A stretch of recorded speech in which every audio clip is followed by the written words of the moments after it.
11번째 강의, 기독교 신앙과 동성애 강의하도록 하겠습니다. 첫 번째, 윤리적 유인신론. 옛날에 신들보다 우리 기독교는요, 성경적 윤리적 이 유일신론이 정말 새로운 패러다임이었습니다. 옛날에 있었던 이 교도들은요, 성이 삶의 모든 면에서 충만했었어요. 그래서 신들도 성적으로 왕성했고요. 신들의 성행위를 통해서 세상이 창조됐고, 절제된 성규범은 없었고요. 사람은 수동적이게 다 만들어졌다. 그리고 수동적이고 열등적이다라고 이야기를 했지요. 그런데요, 우리가 믿는 바로 하나님, 유일신론, 우리 기독교는요, 하나님께서 자신의 백성들에게 준 20계명이 아주 성적인 혁명이었습니다. 가늠하지 말라라는 계명을 인간에게 주었죠. 결혼 안에서의 성행위는 거룩하게 보호되고요. 그래서 유대인들이 가족을 수천 년 동안이나 존중하고 계속해서 유지할 수 있었던 이유는요, 이 멸절 가운데서도 유대인이 살아남을 수 있었던 거는 바로 이렇게 결혼 안에서 존중된 거룩한 가정이기 때문이었습니다. 성경적 창조 질서. 창세기의 사람은요, 남자와 여자로 서로 보완적인 존재로 하나님의 형상을 따라 창조됐고요. 성경은 자신을 하나님으로부터 분리시키는 행위를 죄라고 했습니다. 성경은요, 동성애, 근친상간 등 동물과의 성행위 자체를 금지했습니다.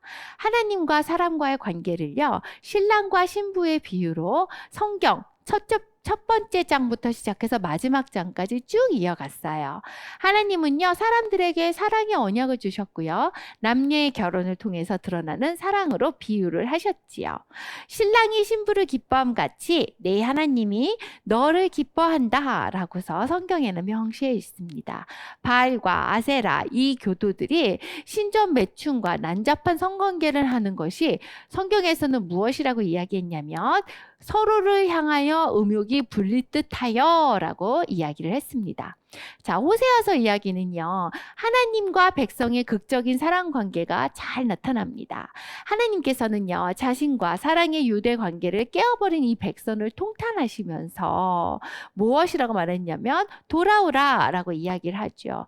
이스라엘 백성들이 떠난 것을 보고 이방신을 섬겼고 성적인 범죄를 저질렀고 출산과 임신을 하지 않고 음란의 영이 그들 속에 있구나. 제사장들도 배교를 했구나. 선지자들은 핍박을 받는구나 라고 이야기를 했습니다. 이것은요, 결국에 이스라엘의 존속, 생존을 위협하는 것이었죠. 그런데 이 호세아서에 잘 보면요, 놀라운 하나님의 반전이 있습니다. 호세아 11장 8절에 보면 에브라임아 내가 어찌하여 너를 포기하겠느냐. 이스라엘아 너를 어찌 넘겨주겠느냐. 나의 마음이 돌아서니 나의 연민이 불 붙듯 일어나는구나 라고 하나님께서 놀라운 반전으로 죄악된 인간들을 향하여 뜨거운 사랑을 고백하시고 바꾸시기로 마음을 먹으시는 거죠. 바로 예수 그리스도를 통해서입니다. 예수님께서는요, 창조의 본래 의무를 남편과 아내의 사랑으로 헌신으로 재설정을 하셨고요. 예수님은요, 단지 사랑의 정결한 마음을 요구하신 것이 아니라 마음의 정결함까지도 마태복음에 보면 요구하셨습니다. 자, 이것은요, 외적인 법을 지키는 문제라기보다 마음이 깨끗하고 태도가 진실한가에 관한 것입니다.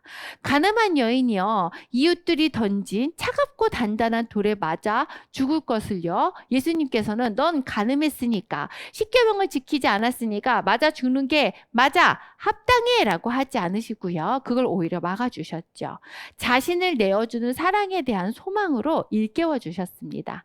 결혼을요, 거룩하게 구별하셨고요, 성스러운 경지로까지 높이셨어요. 결혼은 하나님과 사람의 연합과 성행위는 인간의 존엄성과 조화를 이룰 수 있는 유일한 영역이다 라고 이야기를 하셨습니다. 자, 우리 사도들에 대해서 이야기해 볼게요. 예수님은요, 복음을 온갖 종류의 성적 왜곡과 음란함이 일상이었던 그리스와 로마의 세계에 복음을 전하셨습니다. 예수님께서 계셨던 그때 당시는요, 그리스와 로마 세계 사람에게 정말 음란함의 일상이었어요. 그리고 사도 바울은요, 악의 목록이라고 분류를 했고요. 하나님의 나라의 유업으로 받지 못한다. 그래서 성적으로 거룩해야 된다라고 이야기를 했습니다. 자, 고린도전서의 사도 바울이 무엇이라고 이야기했냐면, 너희 중에 이와 같은 자들이 있더니 주 예수 그리스도의 이름과 우리 하나님의 성령 안에서 씻음과 거룩해 함과 의롭다 하심을 받았느니라. 몸은 음란을 위하여 있지 아니하고 오직 주를 위하여 있으며 너희 몸은 너희가 하나님께로부터 받은 바 너희 가운데 계신 성령의 전인 줄을 알지 못하느냐.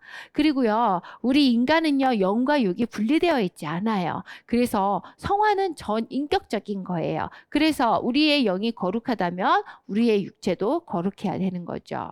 로마서 말씀을 보니까요, 하나님과 멀어지는 단계가 이렇게 나와 있습니다. 첫 번째, 불의가 나타나고, 그 다음에 불의로 사람들이 진리를 억압을 하죠. 창조주 대신 피조물을 경배하고요. 남자들은요, 여자들을 자연스러운 성관계가 아니라 서로를 향해 음욕이 불리듯이 일어난다라고 적혀 있고요. 그리고 간음은요, 보편적인 관행이 되고요. 사람들은 하나님을 증오하고 다른 사람들을요, 사랑의 대상이 아니라 성적인 대상으로 이용을 하죠. 죄에 노출된 사람은요, 증오심과 무자비함이 드러납니다. 자, 바로 예를 들어서 이세벨 선지자 엘리야를 죽이길 원했죠. 헤로디아는요, 세례 요한의 머리를 접시에 담아달라고 이렇게 증오심과 무자비함이 드러납니다. 자, 글로벌 성혁명의 압박에 처한 교회들. 지금은요, 우리 교회가 많이 압박에 처해 있습니다. 성혁명 이론가들은요, 하나님을 부인하기 때문에요, 인간을요, 동물과 크게 다르지 않는 단순한 진화의 산물로 격화시켜요. 그래서 결과적으로 그들을 자신과 같은 종의 인간의 조작에 넘어가게 합니다. 주지스 버틀러, 여러분들이 꼭 아셨으면 좋겠어요. 주지스 버틀러 이후로 여성과 남성의 양성 정체성을 부인하는 수준까지 이르렀습니다. 이제는요, 이성끼리 좋아하는 것이 노멀한 것을 넘어서서 동성끼리도 좋아할 수 있어. 그리고 알고 보니 너는 여자가 아니고 남자가 될 수도 있어. 이러한 성 정체성까지 부인하는 수준에 됐지요. 오늘날에도요, 각 교회에서는요, 각 시대의 이데올로기에 압박에 함몰되고 있습니다. 전 세계에 20억 명이 넘는 신도가 있거든요. 그런데 이러한 성혁명들의 행동주의자 집단에 의해서 영향에 휘둘리게 됩니다. 전 세계 곳곳의 교회들이요, LGBTI 아젠다의 압력을 받아서요, 타협하기 이미 시작했습니다. 그리고 점점 교회는 우리는 하나님의 사랑으로 이들을 용납해 줘야 돼. 사람을 사랑하는 건 맞되 죄는 멀리해야 되거든요. 이러한 사례들이 계속적으로 나타나고 있습니다. 자, 신학적인 궤변. 소피스트란 말은요, 목표를 달성하기 위해서 자신의 궤변이 마치 진실인 것처럼 보이도록 하는 지능적인 사기꾼을 소피스트라고 합니다. 성경은요, 동성애 몇 군데에서만 다루고 있으니까 안 중요한 거 아니에요? 이렇게 소피스트들이 말을 하죠. 그리고 두 번째, 성경은 노예제도에 대해서도 과거와 지금의 인식이 다 바뀌듯이 동성애도 나중에 바뀔 수 있는 거 아니야? 라고서 소피스트를 이야기를 하죠. 그리고 세 번째, 성경은요, 신전 매춘과 미동, 여기만 수동적인 이런 역할 같은 특정 동성애만 비난을 했지, 오늘날과 같은 신실한 동성애자들, 즉 평생 동안 한 명과의 관계만 가지는 신실한 동성애자들은 비난 안 하지 않았냐라고 질문을 하기도 합니다. 누군가가 이렇게 여러분에게 질문을 한다면 여러분 어떻게 대답하실 것입니까? 자, 먼저 누군가 여러분에게 이렇게 질문을 했다고 해요. 동성애 많이 다루지 않았으니까 중요하지 않냐. 여러분들은 이러한 대답을 들어서 반박할 수 있어야 되는 거죠.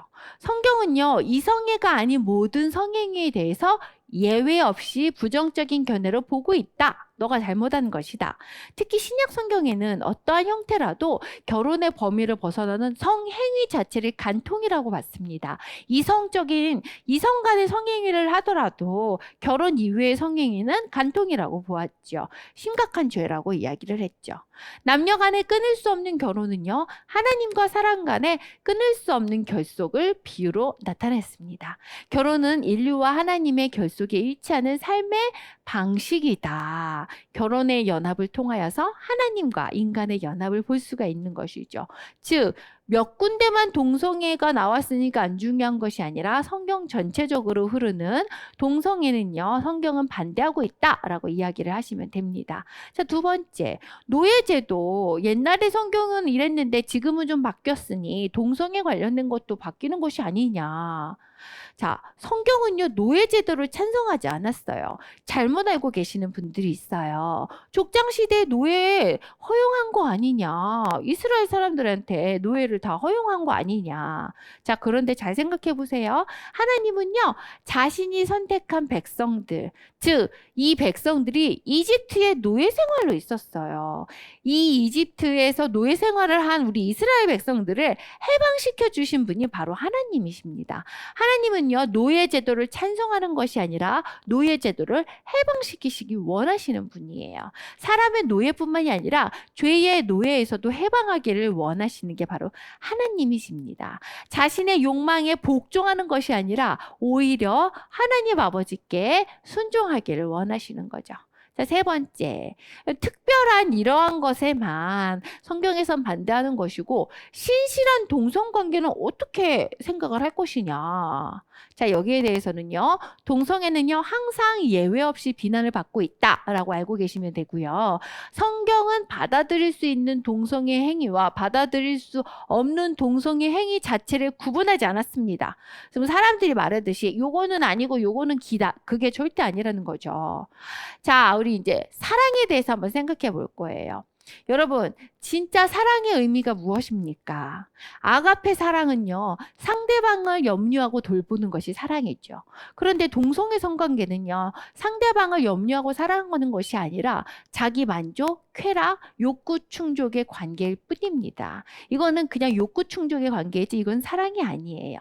예수님께서 우리에게 사랑을 보여주셨는데 사랑은요, 누구나 그의 계명에 순종하길 원하고요. 기쁨이 넘치는 사랑의 관계가 성장할 수 있도록 의로운 삶에 관여한 것이고요. 그리고 또한 우리는 이러한 귀한 은혜를 받았기 때문에 이 값비싼 은혜다라고 생각을 하고 이 복음이 계속 추구되어야 하려면 계속적으로 구해야 되는 것이고요. 계속 두드려야 된다라고 생각을 하시고 예수님과 내가 사랑의 관계를 계속 이어가려면 당연히 노력해야 되는구나. 우리 인간들도 마찬가지죠. 건강한 가정을 이룩하기 위해서는요. 남편과 아내가 화학적인 사랑의 그 분비물을 넘어서서 지속적으로 10년, 20년, 30년 서로가 서로를 위하고 사랑하기 위해서는요.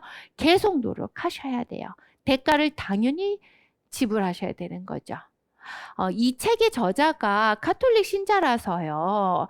교황 바오르 6세의 회칙에 대해서 적었습니다. 후반의 빗대라는 회칙이에요. 산화 제한이라고 아시죠? 인구의 폭발적인 증가를 걱정해서 산화 제한을 했는데요. 요때부터 이제 점점 악에게 문의 틈을 열어준 거나 마찬가지입니다. 책임 있는 부모라는 개념이 생겼어요. 부모가 중대한 이유는요, 일정 기간 동안 자녀를 더 가지 않겠다고 결정할 수 있다. 그러나 이것은요, 자연 임신 주기를 고려한 자연적인 수단이어야만 한다라고 이 교황은 이렇게 이야기했어요. 그런데요, 자, 피임약을 통해서 1960년대 초반부터 모든 여성이 사용이 가능했습니다. 뒤집어서 말하면요, 1960년대 이전에는요, 피임약이라는 게 따로 있지 않았어요. 그리고 그러한 과학적인 발달로 인해서 다른 선언문에서요, 여자들이 피임약을 사용하고 피임을 하는 것은 여자들의 권리가 되었죠. 독일의 퀴니히슈타인 선언문, 오스트리아의 이러한 선언문, 스위스 US 그리고 캐나다 여러 나라의 선언문들이 줄줄이 발표가 됩니다. 그러면서 피임약을 통해서 피임을 할 수 있다. 이것이 여성의 권리다라고 이야기를 듣죠. 이때 당시는요, 인구의 폭발에 관련한 우려가 확산이 되어가지고 피임이야말로 인류를 위한 좋은 일처럼 보이도록 하는데 성공을 했습니다. 그런데 지금 보면요, 대부분의 유럽 국가들이 낙태를 규정하고 있습니다. 이게요, 아름다운 결혼한 가정 안에서만이 인구의 폭발 증가를 막기 위해서 아들, 딸 구별 많고 하나만 낳아 잘 기르자 이러한 산하 제한을 했는데 이제 이러한 피임의 도구가요 가정 안에서만 이루어지는 것이 아니라 결혼을 하지 않은 청소년 아이들에게 어떻게 피임하면 돼, 어떻게 피임 도구를 사용하면 돼 이것을 가르치는 데에 도구로 사용되고 있습니다. 전 세계 유럽 국가들의 낙태 규정은요, 이러이러한 규정문에 따라서 낙태가 가능하다라고 이야기를 한 거죠. 동성 결혼의 합법화는요, 계속 우리나라에서 진행 중에 있습니다.